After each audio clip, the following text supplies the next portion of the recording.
केवलादेव घना पक्षी विहार भी कहते हैं इसको, केवलादेव भी कहते हैं। और इसका जो नामांकरण है ना, यहाँ पे एक शिव जी का मंदिर है जिसको कहते हैं केवलादेव मंदिर, ये घने के अंदर है। सबसे पहले अगर हम बात करें तो इसको अभ्यारण्य के रूप में मान्यता मिली थी 1956 में, यानी कि केवलादेव को पहली बार मान्यता मिली थी 1956 में, लेकिन इसको तब अभ्यारण्य के रूप में मान्यता मिली थी। इसको अन्य नाम से भी जाना जाता है, यानी कि जो लोकल जनता है इस क्षेत्र की इसको घना पक्षी विहार के नाम से जानती है। इसके अलावा इसे पक्षियों का स्वर्ग भी कहते हैं। पेपर में पूछा जाता है कि पक्षियों का स्वर्ग कौन से अभ्यारण्य को कहा जाता है, तो वो घना पक्षी विहार है। इसके अलावा इसको पक्षियों की प्रजनन स्थली भी कहते हैं, यानी कि यहाँ बहुत सारे जो पशु नहीं पक्षी जो हैं इनका प्रजनन बड़ी मात्रा में होता है।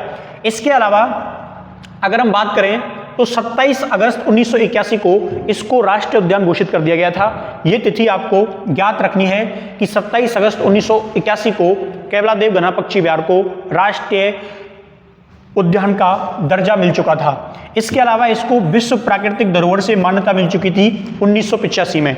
अभ्यारण्यों के अंदर राजस्थान में एकमात्र है जिसको ये स्टेटस प्राप्त है। ये राजस्थान में NH 21 नेशनल हाईवे 21 पर स्थित है। आगरा जयपुर नेशनल हाईवे जो है 21 पर ये स्थित है। अगर यहाँ पानी की उपलब्धता की बात करें कि भाई पानी कहाँ से आवे कहा जाए, तो हम पानी की बात करें तो यहाँ अजान बांध से इसमें पानी लाया जाता है। और दो प्रमुख नदियाँ हैं, बाणगंगा और गंभीरी। बाणगंगा और गंभीरी का पानी भी यहाँ पहुँचता है और ये दोनों नदियाँ जो हैं वो केवलादेव घना पक्षी विहार से होकर गुजरती हैं। वैसे ये 12मासी नदियाँ नहीं हैं, चौमासी इनमें पानी आ जाए। गंभीरी ब्याना के अंदर कोराम मचावे चौमासी के दिनों में, ये बात तुम ध्यान रखियो।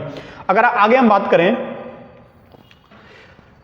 तो ये तुमको बता ही दिया कि इसके अंदर एक मंदिर है शिव जी का, और केवलादेव मंदिर उसको हम कहते हैं और उसी के नाम पर इसका नामांकरण है।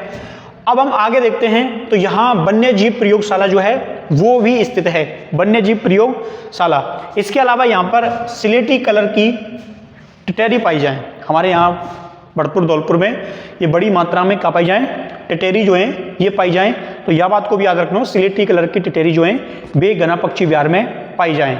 इसके अलावा डॉक्टर सलीम अली जो है बाकी भी शरण स्थली के रूप में, या याद करो जाए कि डॉक्टर सलीम अली जो अतकाएं बिनकी शरण स्थली के रूप में भी घना पक्षी विहार को जाना जाता है।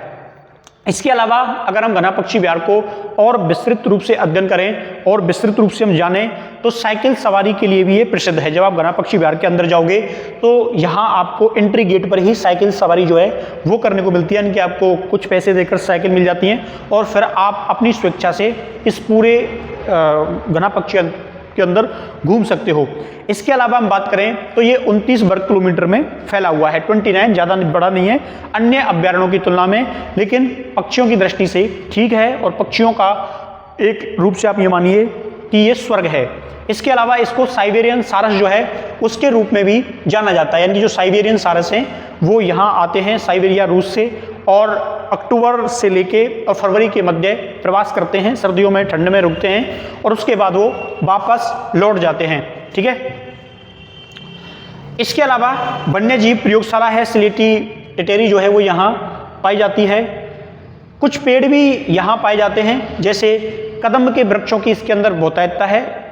गोवर्धन हमारे पास पड़ता है, कदम के वृक्षों का महत्व रहा है गोकुल धाम में। इसके अलावा यहाँ घास पाई जाती है, एक मोथा है, ऐचा है। ये दो प्रकार की घासें भी इसके अंदर पाई जाती हैं। दोनों घासों के नाम आपको याद रखने हैं, एक का नाम है ऐचा घास और एक का नाम है मोथा घास। दोनों घास यहाँ बड़ी मात्रा में पाई जाती हैं।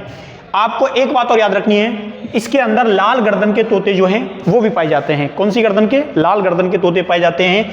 यहाँ पर अजगर भी पाए जाते हैं। अजगर एक जगह है, पाइथन पॉइंट कहते हैं उसको, ये क्वेश्चन बन चुका है। पाइथन पॉइंट पर केवलादेव घना पक्षी विहार में अजगर भी पाए जाते हैं और ये सेकंड सर्प उद्यान भी है, इसका स्टेटस भी इसको प्राप्त है। इसके अलावा इसको पृथक रामसर साइट घोषित किया गया, वेटलैंड नमभूमि 1 अक्टूबर 1981 में इसको नवभूमि रामसर साइट के रूप में शामिल किया गया था।